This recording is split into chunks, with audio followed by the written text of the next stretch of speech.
International Relations Minister Maite Mashabane addressing that meeting. I'm assuming she's laid bare South Africa's position regarding the ICC. What can you tell us?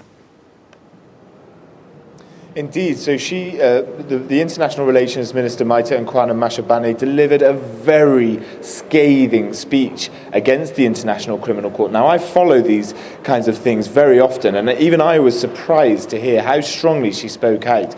She said that the International Criminal Court is at a crossroads. She said it is highly unsatisfactory that the court won't consider some of the issues South Africa wants to be discussed here. Now, what is that issue? The main issue is whether countries should be able to waiver their responsibility to arrest and transfer someone to the court if they are if they have diplomatic immunity. This all relates to the case of Omar al-Bashir, the Sudanese president, who visited Johannesburg for an AU summit back in June but was not transferred. The court's been critical of that. And Maite Mashabane said that this must be discussed. Now, the Bureau of the ICC has put it now on the agenda, but the speech was very, very strong. And the rest of the African speeches have been and are expected to be just as strong. Jack, from that strong message by Maite Mashabane, are you getting an indication that the ruling ANC wanting to actually leave the jurisdiction of the court, that they may actually press ahead and that may become the South African position? Well, I have to say, I didn't think that was going to be the case, but I am now getting that sense. I'm actually going to speak in a one-on-one interview with Maite Mashabane in just a couple of hours' time, and I will certainly be asking her whether the position of the government is now to withdraw from the International Criminal Court.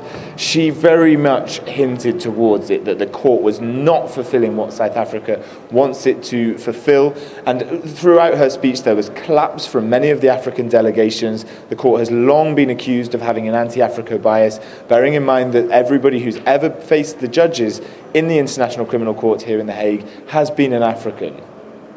Jack, the Kenyan delegation also there, and they have some strong assertions. What have they been saying, and have they spoken yet? So the Kenyan delegation has a different position, and indeed their foreign minister did speak here.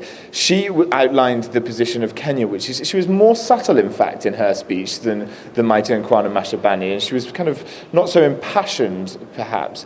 But she said that she outlined the Kenyan government's position, which is essentially that an agreement, a regulation that got put in place, which allows recanted witness evidence to be used in trials, shouldn't be put in place for the case of William Ruto, the Kenyan vice president, because that was agreed after his trial started. It's a very complex set of things. Now, she has managed, and the Kenyans have managed to get that on the agenda for discussion here. We're expecting those debates to come in the next couple of days, but she outlined her position that the International Criminal Court, according to the Kenyan government, is not doing what it was set out to do to defend impunity.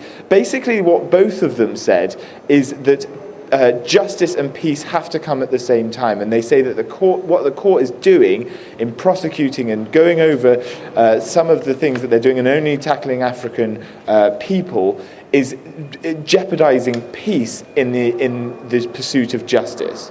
Very briefly, Jack, you said yesterday that the ICC was going to try to unify all the countries and bring them together. This is going to be rather difficult now, judging from what we've heard. And we have got days, a number of days of debates, and the other countries will definitely come out and try to persuade the African ministers and delegations to stay within the court's remits. I spoke to the ICC prosecutor, Fatou Bensouda. She actually said these matters are for the judges of the court to decide, but this is becoming political now. There's no doubt about it, and this is the political meeting of the ICC, and now these things are on the agenda. They will be discussed by all the countries, and we'll have to see what the other countries have to say about it. Live from The Hague, that was our reporter Jack Parrock.